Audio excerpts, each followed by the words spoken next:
الحمد لله الكريم سلمنا على استغال بفرود وسنن ذكرته لأنه قد ساخني لوطني به نفى ما sol dal li jigéen ba noppi ñuy wax nga naan duma góor jigéen gàdd saabub jigéen ñu ni la góor jigéen nga naan duma góor jigéen sol mbubbum drapeau góor jigéen ñi ci àddina bépp ñu ni la góor jigéen nga ngay miima ka weddi naan duma góor jigéen loo doon wax nu li nga doon ko la koy nangul tan moo la koy nangul yonent bi sallallahu alayhi wa sallam nee na la ana allahu almutasaabihinna min arrijali bin nisa wal mutasaabihaati min annisa bi rijal sallallahu alayhi wa sallam nee na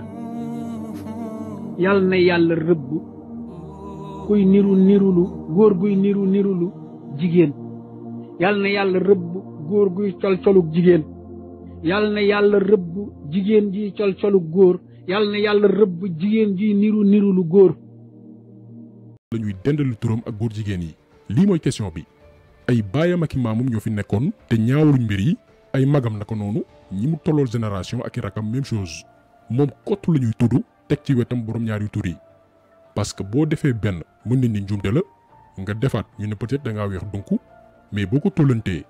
defati tayeef la jëfimaa tay la kon ñii li ñu nekkee ñoo ko tay moo tax ñu bëgg a revenir ci ay fait après ku nekk mën nga def sa propre jugement. alhamdulillahi alkarim silminan ala istihadi bi furudin wa sunan ذكرته لأنه قد ساخني لوطني به نفى ما